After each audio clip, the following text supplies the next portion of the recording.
Panginoon, kasama po ako ni Moises nung ipinagkaloob ninyo ang mga kautusan. Naging saksi ako sa inyong pagtitipan nang ipinangako ang bayang hinirang. Tulungan niyo po akong pasukin ang bansang yon para mapangunahan ko ang inyong bayan sa lupang mamanahin nila. Joshua!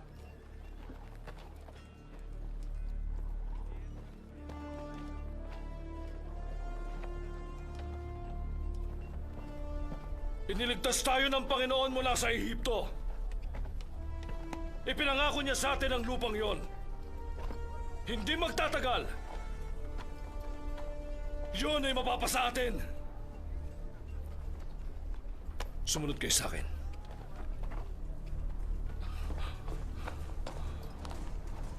Handa na ba kayo?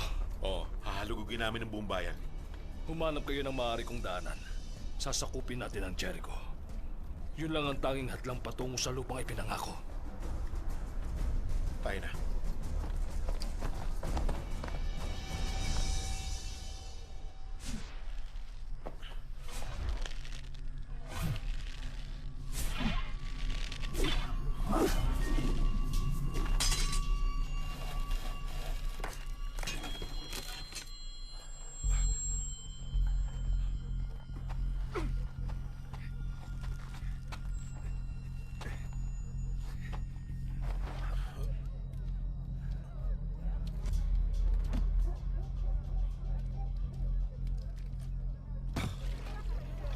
Hoy, sandali! Sumalo ko ng tubig sa umaga, ha? Maaari tayong lusubin ng mga Israelita anong mga oras. Si Rahab, ang babaeng bayaran. Bakit nasa labas ka pa?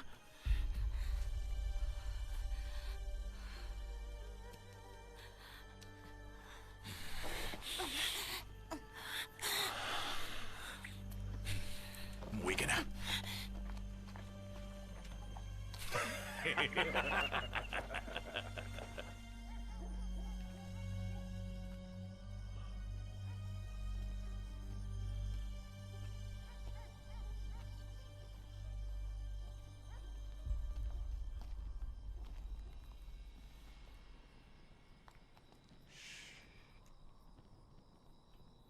Anong ginagawa niyo rito?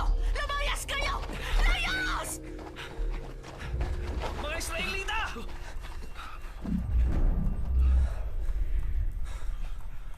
Kapatid. Para sa Israel! Para sa Israel!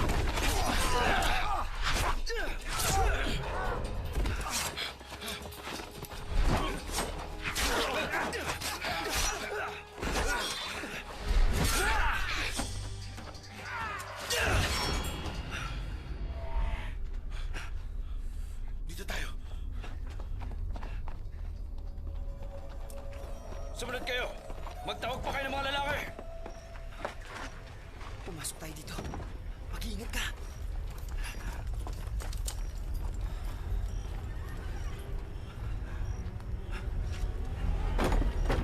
Hindi sila dapat makatakas. Buksan lahat ng pinto!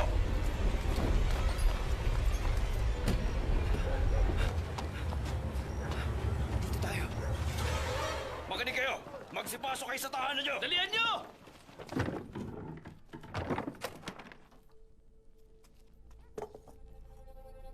Nandito na ako.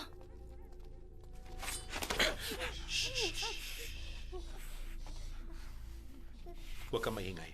Pangako di ko siya sasaktan. Mangako ka.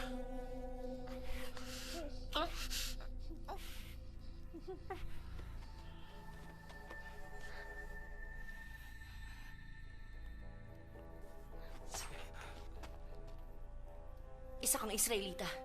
Alam mong tungkol sa amin? Nauutusan ng Diyos niyo ang hangin. At hinahati niya ang dagat. Niligtas niya kami sa pagiging alipin. Kami ang pinili niya. Takot sa inyo ang buong bayang ito. Paano kami lalaban sa mga taong may ganong Diyos? Buksan nyo itong pintuan!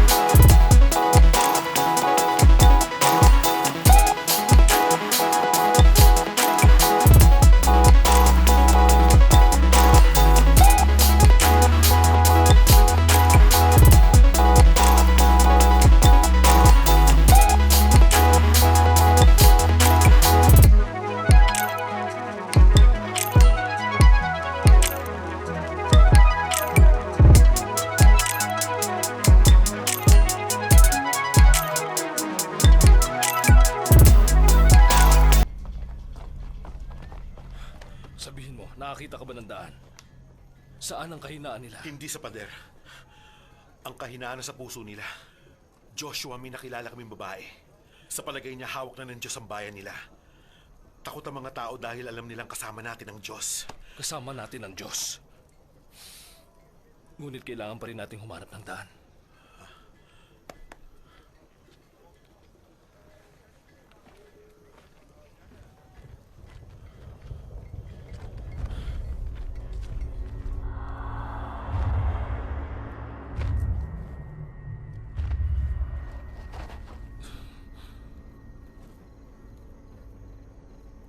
Panginoon, noong ako'y alipin, pinakita mo sa akin ang pag-ibig mo at kapangyarihan. Binigyan mo ko ng bagong buhay. Anong gusto mong gawin namin?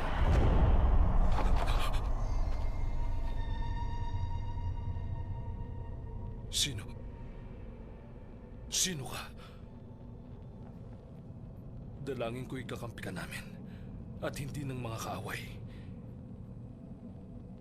Kawal ako ng Diyos. Pinuno ng mga kawal ng Diyos.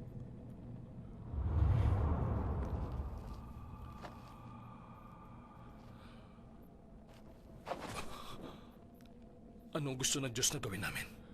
Hinati ng Diyos ang dagat para kay Moises. Para sa'yo.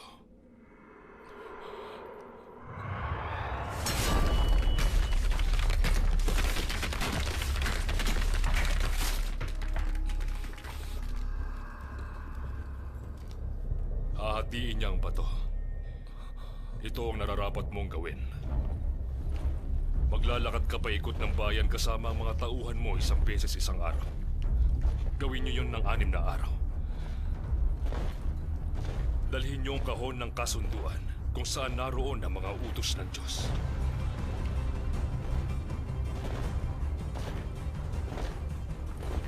Pagkatapos, sa 7 araw, umikot kayo sa bayang yun ng 7 beses.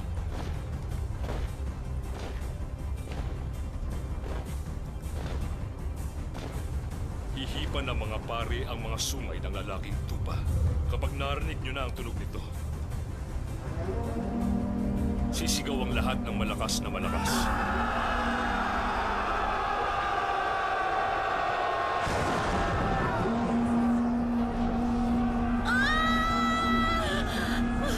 Nangyayari na! Darating ang kaluwalhatian.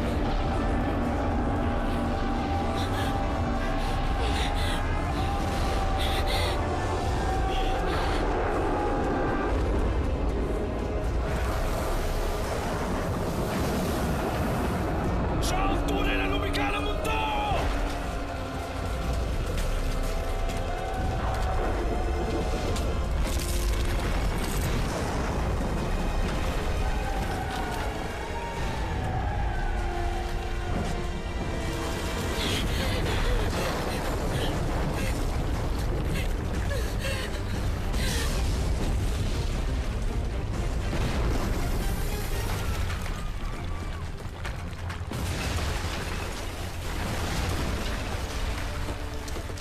Atin ang bayan ng Jericho!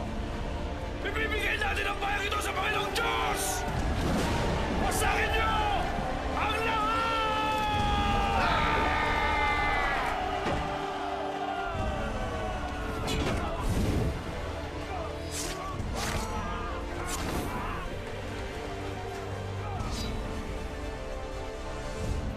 Ang babaeng bayaran na si Rahab at ang pamilya niya ang matitira. Sabi ng Diyos, dapat siyang mabuhay dahil tinulungan niya kayo.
ang Diyos ay tumupad sa kanyang pangako.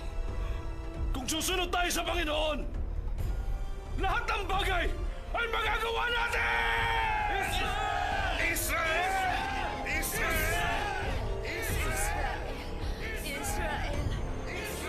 Napasok ng mga Israelita ang lupang ipinangako. Ngunit may kaaway pa silang haharapin. Mga bagong kaaway ang paparating.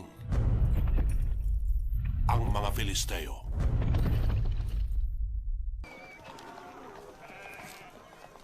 Matapos ang 100 taong pagkamatay ni Joshua, ang 12 tribo ng Israel ay nagkalat sa labas ng lupang ipinangako. Ngunit pilit silang ibinabagsak.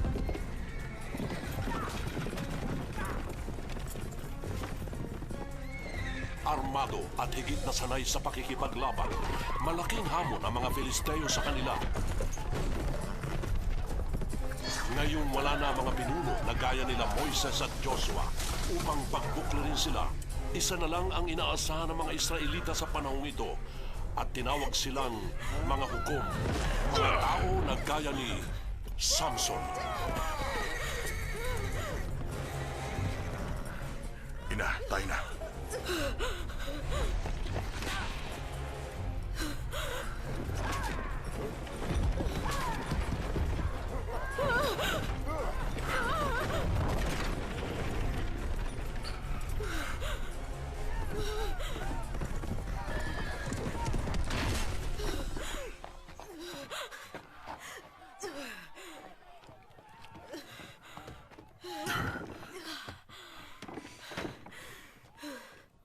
Kailan ba matatapos ang lahat ng ito? Hindi ko alam. Kailangan mo silang labanan. Yun ang gusto ng Diyos na gawin mo, Samson. Yun ang dahilan kung bakit kita isinilang. Natatandaan mo bang sinabi ng mensahero niya sa akin?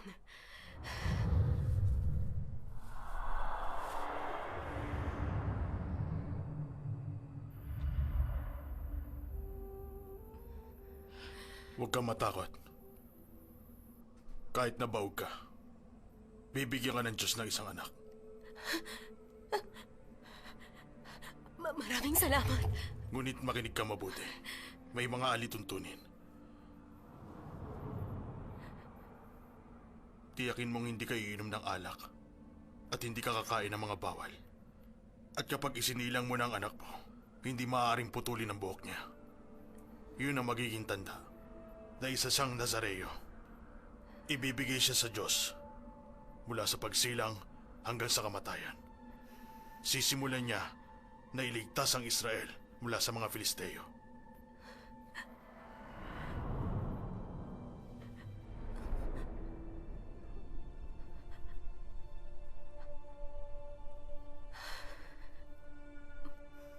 Ang iyong lakas ay nagmula sa Panginoon. At ang iyong tungkulin ay itaboy ang mga Filisteo sa bayan natin.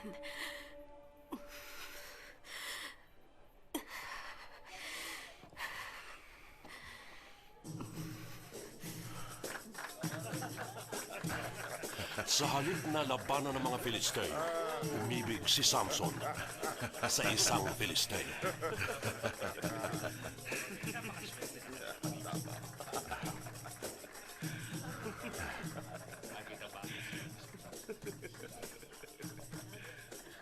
Kakausapin ko ang aking ina. Sige.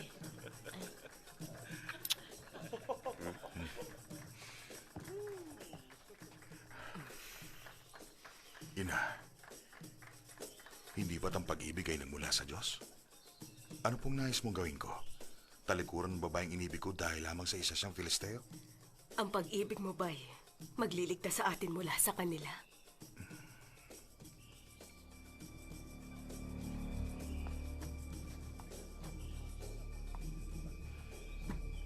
Kailangan makausap natin ang mga Israelitang ito para maging maliwanag sa kanila.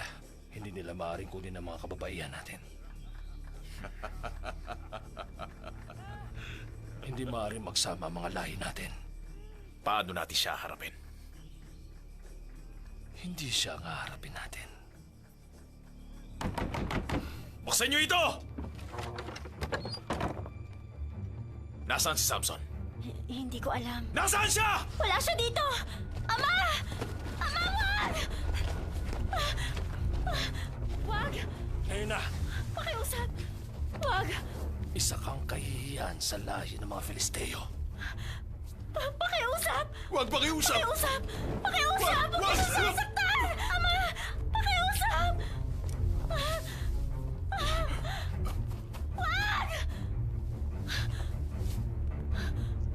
Wag! Nagmamakaawa ako sa inyo. Pakiusap, wag! Wag! Wag! Wag!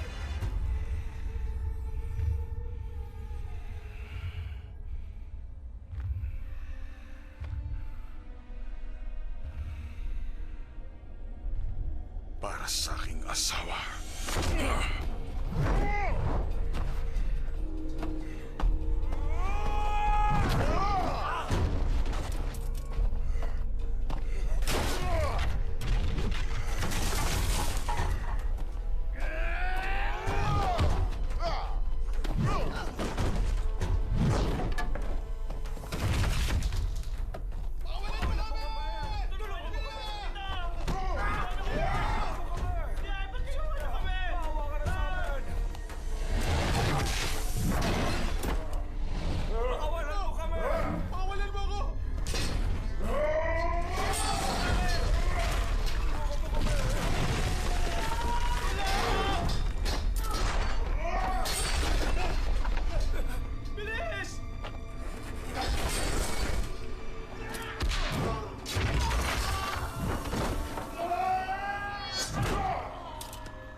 Isang tao lang ang gumawa nito.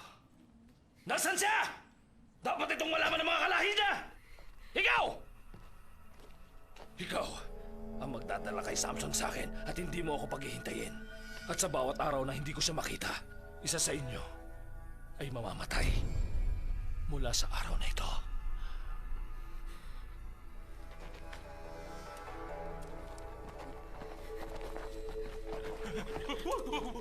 Parang awan niyo na!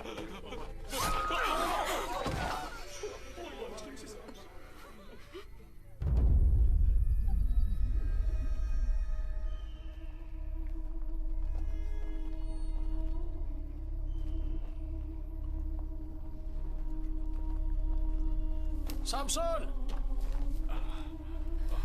Dandan! Samson!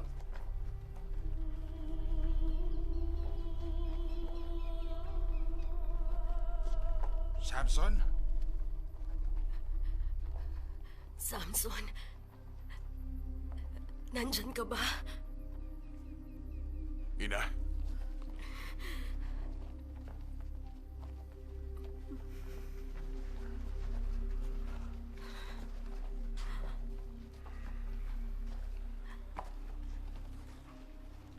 hindi ko inaasahan ito.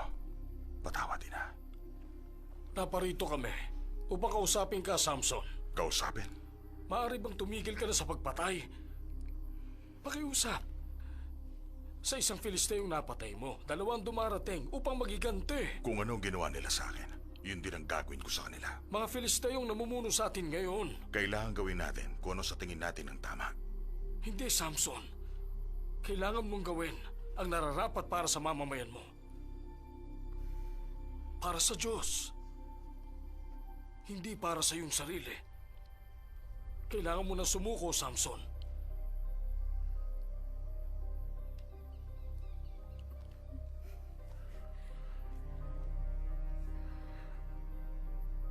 Ina, ito po ba ang gusto ng Diyos? Hindi ako nakatitiyak. Kung minsan, binibigay sa atin ng Diyos ang mga bagay na hindi natin maunawaan. Ang Diyos ang gagabay sa iyong pasya.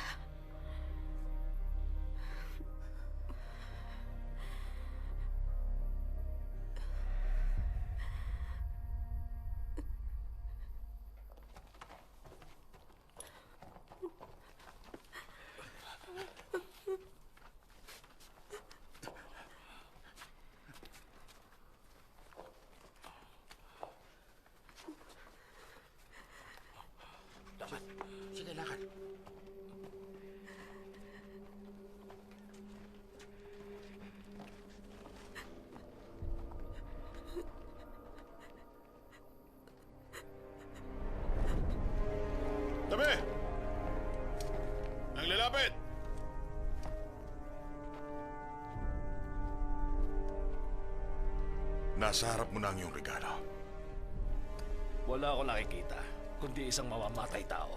na walang pinagkaiba sa'yo. Bakit mo pinatay ang aking asawa? Upang turuan ka at ang mga kalahi mo ng aral. Sumuko ako upang iligtas ang aking mga mamamayan. Huwag mo na silang sasaktan. Kung mas marami akong tauhan, ipatatapong kita sa kagubatan kung saan ka nararapat. Magsasaya akong patayin ang buong lahi nyo.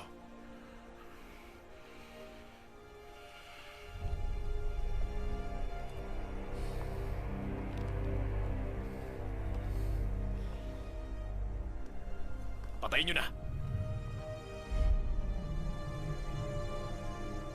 Ang iyong tungkulin ay itaboy ang mga Filisteo sa bayan natin. Panginoon kong Diyos ng Israel, ikaw ba yan?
Panginoon, ito po bang nais yung ipagawa sa akin?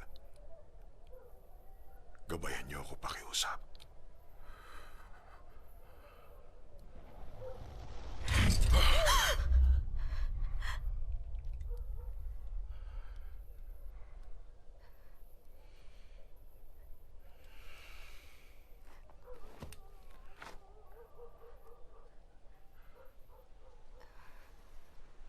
Halika. Halika! Dali!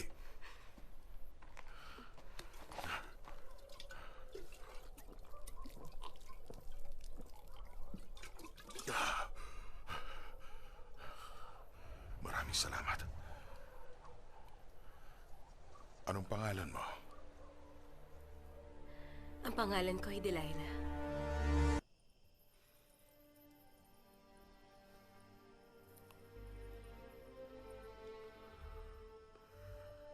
Si Samson ay binigyan ng pambihirang lakas upang itaboy ang mga Filisteo. Ngunit ngayon nalingat siya dahil kay Delilah.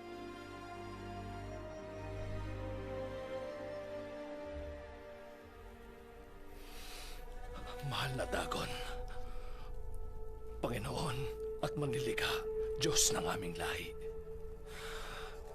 Ibigay mo sa aming mga kamay ang aming kaaway na si Samson, ang sumira sa aming bayan. May balita na kami kay Samson. May bago siyang kinakasama. Isang babaeng Filisteo. Isa ulit Filisteo. Anong pangalan niya? Delilah. Kilala ko siya. Dalhin mo siya sa akin.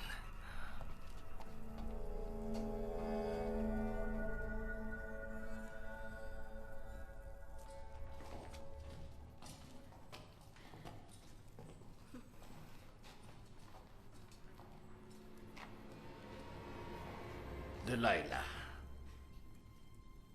Salamat dahil dumating ka.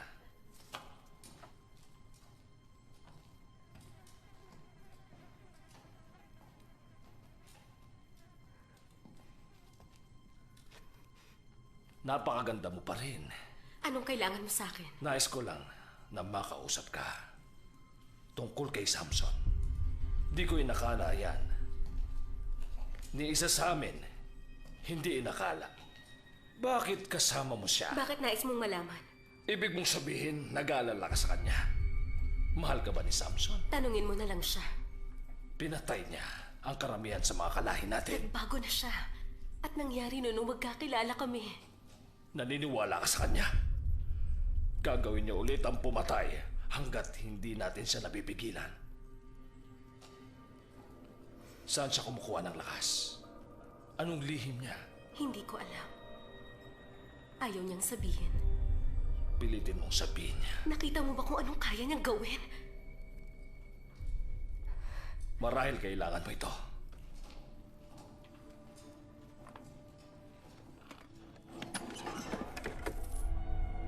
Isang kahong pilak. Sa'yo na lahat yan.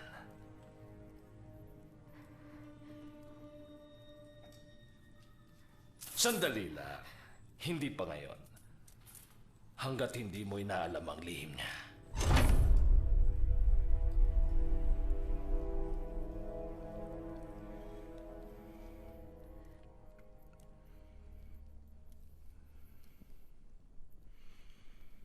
Bakit napakalakas mo?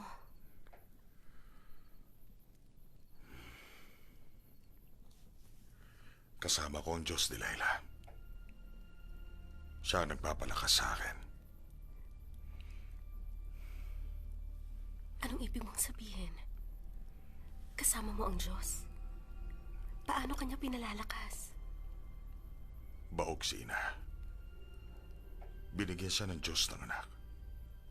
Ako yon. Ngunit may mga bagay ako hindi dapat gawin. Gaya ng ano? Hindi ko dapat kupitin ang aking buhok. Pinagbawal sa akin. Bilang tanda ng aking pagsunod. Sakaling kupitin ko ang aking buhok, magiging... Ano yan, mahal ko? Anong mangyayari kapag ginupit ang iyong buhok? Babawiin ng Diyos ang lahat ng aking lakas. Magiging mahina ako gaya ng iba.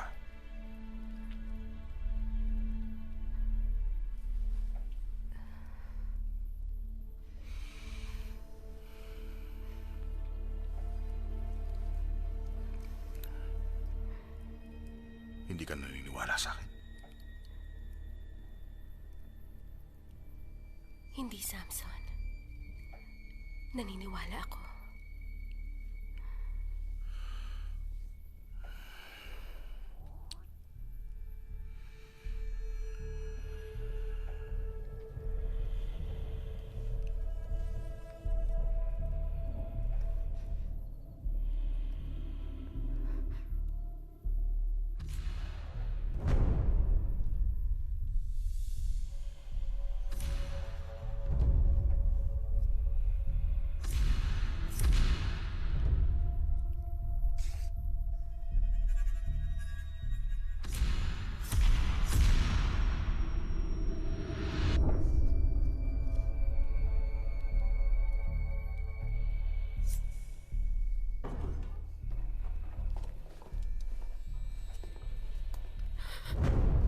Samson!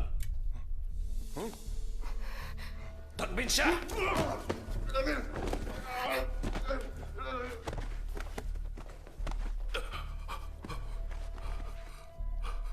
Anong ginawa mo sa akin?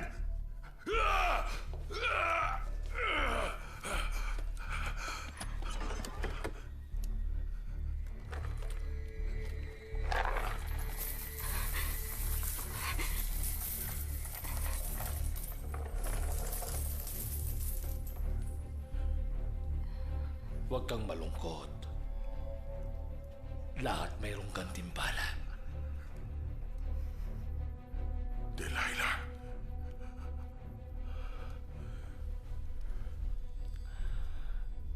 Titigan mo na siyang mabuti. At tandaan mo ang araw na una mong nakilala magandang si Delilah. Dahil hindi mo na ulit siya makikita.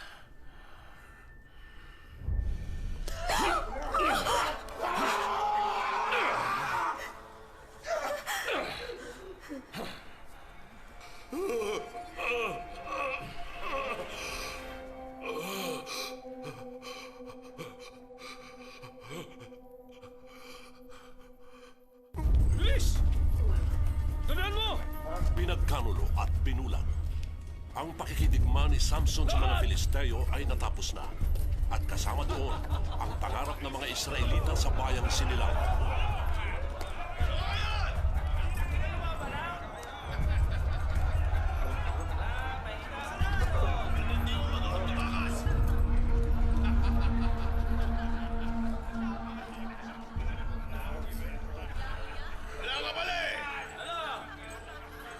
Naghihina ako. Isandal niyo ko sa haligi.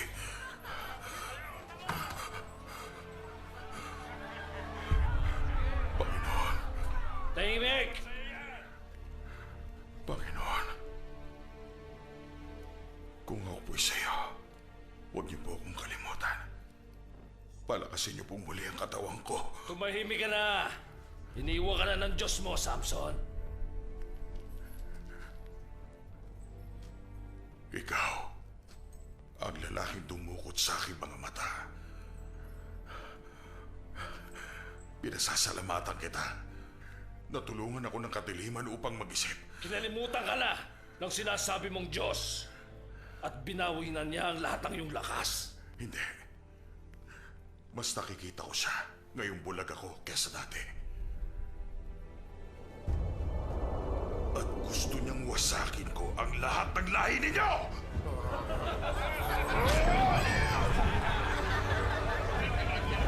Wala ka ng lakas, Samson!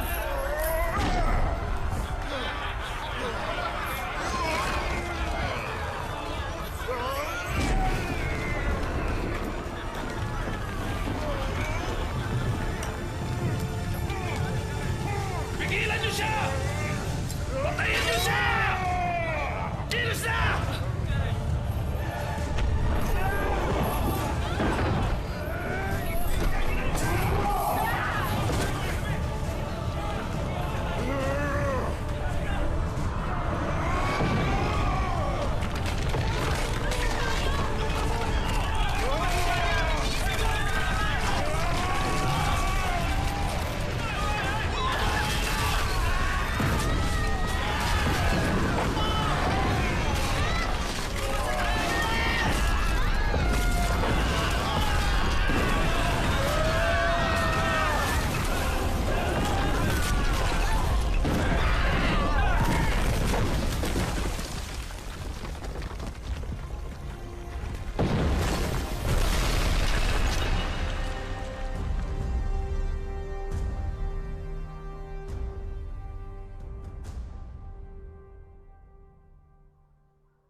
Mahal kong anak.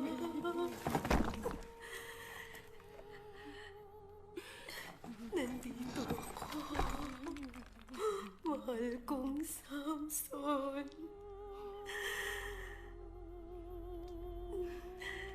Nandito ang iyong ina. Magpahinga ka na. Mahal ka ni Pumatay ng libu-libong Filisteo ang pagsasakripisyo ni Samson. Ngunit hindi niya kayang talunin ng mga Filisteo sa sarili niyang lakas. Hinikayat ng propetang si Samuel ang mga tao upang magkaisa sa ngalan ng Diyos. Ngunit matapos ang ilang dekada ng pakikibaka, nabigo rin siyang pigilan ang mga Filisteo. Propeta, naghihintay kami sa'yo. Nauubusan na rin ang pagpapasensya ang mga tao. Kailangan na nating malaman. Oo, tama. Sige na. Ano ba ang bumabagabag sa inyo ngayon?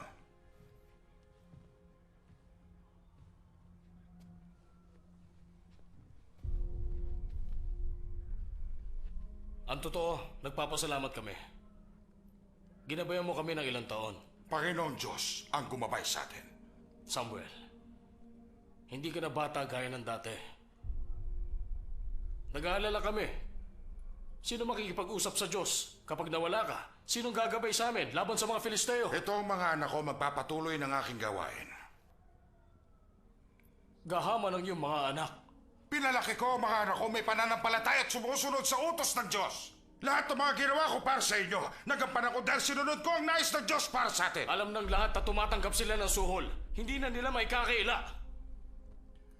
Dinudungisan nila ang iyong pangalan. Ngayon,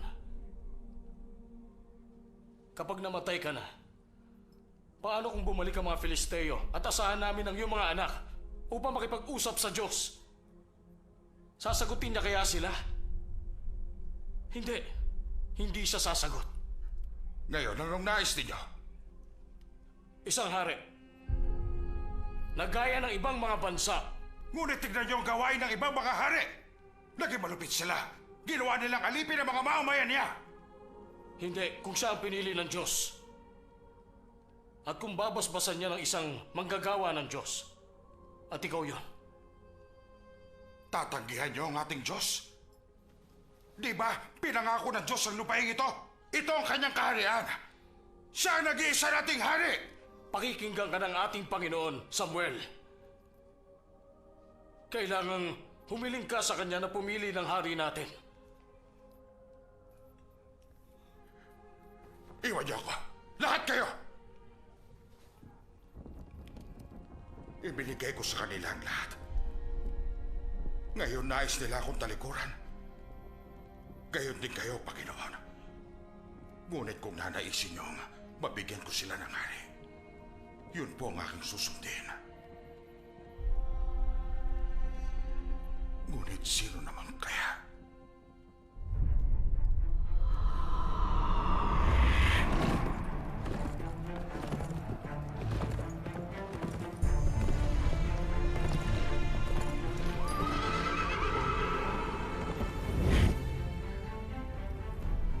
Nakita ko na.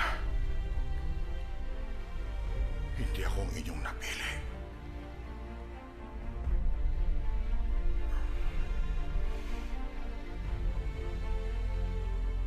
Ngunit mananatili akong isang propeta. Handa akong gabayan ng inyong hari.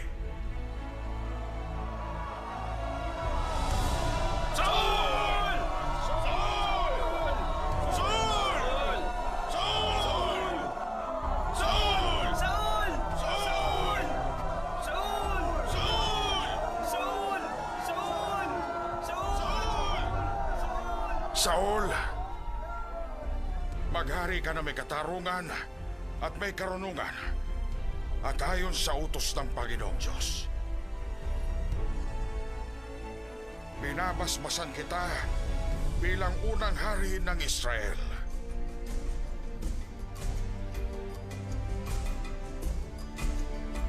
At ako, bilang propeta ng Diyos, ay makatulong sa iyo sa lahat ng aking makakaya.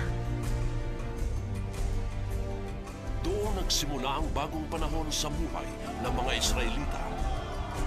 Ang panahon ng mga propeta at mga hari. Kailangan nilang magtulungan upang bantayan ang lupang ipinangako.